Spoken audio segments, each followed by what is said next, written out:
안전한 농업, 안전한 농촌. 여러분, 안녕하세요. 농업인들의 건강과 안전을 책임지는 여러분 안녕하세요의 신하영입니다.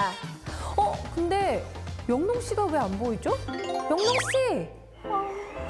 추워. 너무 추워. 저 여기 있어요. 고추대 걷어내는 작업을 하느라 좀 늦었어요. 평소라면 거뜬한 일도 날이 추워서 손끝까지 꽁꽁 어니까 어렵더라고요. 아, 그랬군요. 겨울이면 한겨울한 농촌의 모습을 떠올리는 분들도 많으시겠지만 자세히 들여다보면 결코 그렇지 않습니다. 고추대 뽑기나 비닐 제거 작업 등 봄맞이 준비를 하는 시기이기도 하고 또 지역에 따라 논보리 같은 겨울 작물을 심기도 합니다. 또 딸기, 풋고추 등 겨울 하우스 작물을 생산하는 시기도 바로 지금이죠. 우리 농업인분들 이 추위 속에서 작업하시느라 얼마나 힘드실까요? 그래서 저는 오늘만 오기를 기다렸습니다. 우리가 뭔가 도움을 드릴 수 있을 것 같아서요. 맞습니다. 자, 그래서 준비했죠? 우리 농업인들의 안전하고 건강한 겨울나기를 위한 알찬 꿀팁! 지금부터 시작합니다.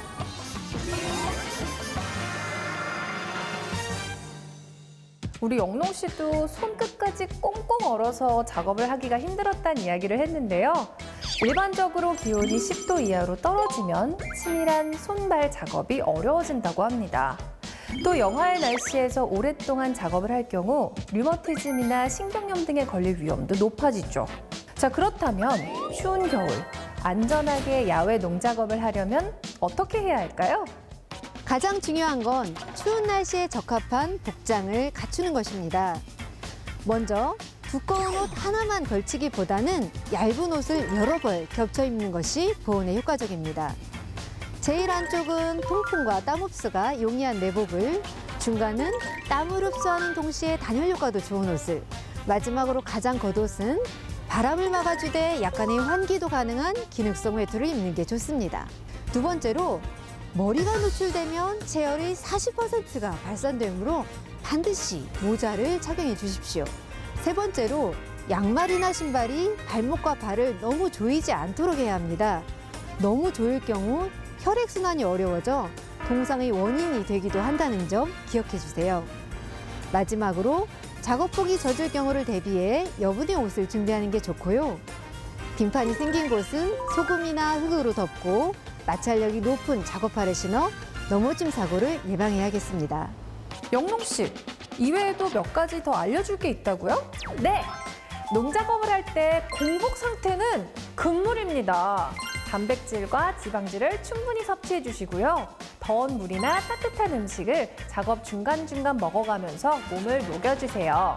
또 고혈압, 류마티즘, 신경통이 있는 분들은 한림 작업이 위험할 수 있으니까 피하는 게 좋습니다. 겨울철은 야외뿐만 아니라 시설 내에서의 작업이 많은 시기이기도 합니다. 이때에도 우리 농업인분들이 꼭 지켜야 할 사항이 있다고 하는데요. 함께 알아볼까요? 겨울철에는 시설 안과 밖의 온도차가 커서 농업인들이 감기에 걸리기 쉽습니다. 따라서 바깥 기온과의 온도차를 줄일 수 있는 중간 휴식 공간을 마련하는 게 좋습니다. 또 하우스에서 밖으로 나와 자주 맑은 공기를 마시는 것도 중요하고요. 시설 내에 온도계를 설치해서 작업 온도를 항상 확인하는 습관을 가집시다. 마지막으로 하우스 내에서의 작업 시간은 하루에 5시간을 넘기지 않도록 해야 합니다. 추운 날씨에 농작업을 하다 보면 또 하나의 걱정거리가 있으시죠? 바로 건강 문제일 겁니다. 겨울철에 급격히 기온이 떨어지면 발생하기 쉬운 심근경색과 뇌졸중, 그리고 대표적인 한림 질환이라고 할 수 있는 저체온증과 동상에 걸렸을 때 과연 어떻게 대처해야 하는지 그 방법을 알아보겠습니다. 겨울철에 기온이 내려가면 혈관이 급격히 수축하고 혈압이 상승하기 때문에 심근경색과 뇌졸중 같은 심혈관 질환이 많이 발생합니다. 특히 뇌졸중의 50%, 심근경색의 30%는 고혈압 때문에 생기므로 고혈압이 있으면 겨울철 건강관리를 더욱 신경 써야 합니다. 심혈관 질환 발생을 예방하려면 체온을 유지하는 게 중요합니다. 외출할 때는 따뜻한 외투는 물론 모자, 장갑, 목도리를 꼭 챙겨야 합니다. 기온이 급격히 떨어진 날에는 실외 작업은 삼가하는 게 좋고 꼭 해야 한다면 이른 아침보다는 기온이 상승한 낮에 하는 게 혈압 상승을 피하는 방법입니다. 갑작스런 가슴 통증이 30분 이상 지속되거나 호흡곤란, 식은땀, 구토, 현기증 등이 나타날 때 심근경색을 의심해야 합니다. 또한 갑작스런 얼굴, 손, 팔, 다리의 한쪽 마비, 언어장애, 어지러움, 시야장애, 심한 두통 등은 뇌졸중 증상입니다. 심근경색과 뇌졸중의 증상을 미리 알고 있다가 본인이나 가족, 주변에 환자가 발생한 경우 즉시 119에 도움을 요청하는 것이 가장 중요합니다. 예방과 관리를 위해서는 평소 정기적으로 혈압, 혈당 및 콜레스테롤 수치를 체크하고 금연, 절주, 규칙적인 운동 등 건강생활 수칙을 지키는 것이 필요합니다. 저체온증이란 체온이 35도 이하로 떨어진 상태를 말하는 것으로 오한, 빈맥, 과호흡 등의 증상이 찾아오다가 심할 경우 심정지까지 이르게 됩니다. 이럴 경우 최대한 빨리 환자를 따뜻한 장소로 이동시켜 젖은 옷을 벗기고 따뜻한 담요 등을 덮어 체온을 유지시켜 줍니다. 이때 체온 소실의 50% 이상이 머리를 통해 일어나므로 환자의 머리도 감싸줘야 합니다. 환자가 의식이 있다면 따뜻한 물이나 음료를 먹이고 만일 의식이 없거나 심정지 상황이면 즉시 119에 연락해서 도움을 요청하고 심폐소생술을 실시합니다. 동상이 발생했을 때 가장 먼저 해야 할 일도 환자를 따뜻한 곳으로 이동시키는 것입니다. 손상된 부위가 외부의 물리적 자극을 받지 않도록 보호하는 게 좋기 때문에 손상된 발로 서거나 걷는 것도 피해야 할 행동입니다.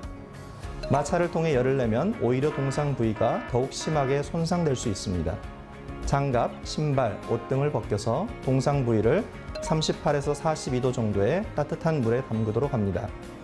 이후 동상 부위를 건조시키고 마른 꺼즈로 덮고 붕대는 느슨하게 감아줍니다. 동상 부위는 심장보다 약간 높게 하는 것이 통증과 부종을 줄여준다는 것도 기억해 주세요. 통증이 지속되거나 변색, 물집과 같은 특이사항이 지속되면 반드시 병원을 방문하여 전문적인 치료를 받도록 합니다. 여기서 잠깐! 동상 응급처치를 할 때 반드시 주의해야 할 점이 있어요. 손상 부위를 따뜻한 물에 담그는 것이지 절대 뜨거운 물이어서는 안 되고요. 수포나 물집을 터뜨리는 것도 감염을 일으킬 수 있는 행동이니까 금지! 손상 부위나 몸에 급격한 온도 변화를 가하는 것도 피해주세요. 마지막으로 몸을 따뜻하게 녹여보겠다는 핑계로 술을 마시는 행위! 저체온증을 유발할 수 있는 아주 위험한 행동입니다. 그러니 음주도 절대 금지입니다. 와, 우리 영롱 씨 정말 대단한데요? 저도 우리 농업인분들께 꼭 필요한 꿀 정보를 하나 더 준비했습니다. 자, 지금 같은 겨울철은 말할 것도 없고 농작업 모든 현장에는 크고 작은 사고와 질병의 위험이 있죠. 이때 사고를 당한 농업인들의 경제적인 부담을 덜어주는 정책이 하나 있어서 여러분께 꼭 소개해드리고 싶습니다. 과연 뭘까요? 바로 농업인 안전보험입니다. 농업인의 업무상 사고나 질병 발생률이 높은데도 불구하고 대부분의 소규모 자영농업인은 산업재해 보험에 가입되어 있지 않습니다. 따라서 갑작스러운 사고나 질병이 발생할 경우 농업인 개인이 감당해야 될 경제적 부담이 매우 커집니다. 그래서 국가에서는 농업인이 부담을 덜기 위해 농업인 안전보험 보험료의 50%를 지원하고 있는데요. 만 15세에서 87세 농업인이라면 누구나 가까운 농축협에서 언제든 가입이 가능합니다. 보험료 대비 혜택이 큰 농업인 안전보험, 적극적으로 가입하셔서 사고 발생에 대비한 최소한의 안전장치를 갖추시길 바랍니다. 오늘의 주제 어떠셨나요? 겨울철 작업 요령에서부터 농업인에게 실질적으로 도움이 되는 정책 소개까지. 오늘 다룬 이야기가 말하는 것은 단 하나. 바로 농작업 현장에서 가장 중요한 건 다른 무엇도 아닌 농업인분들의 안전과 건강이라는 사실입니다. 그리고 이를 위해서는 농업인분들의 꾸준한 실천과 의지가 꼭 필요하고요. 그리고 아영 씨랑 저는 농업인분들께 전달할 유용한 정보를 찾아서 열심히 달려야 하고요. 그쵸? 맞습니다. 자, 다음 시간에는 영롱 씨 말처럼 더 유용한 정보를 모으고 모아서 여러분 곁으로 찾아가겠습니다. 항상 안전농업 잊지 마시고요. 그럼 여러분 다음 시간에 만나요. 안녕!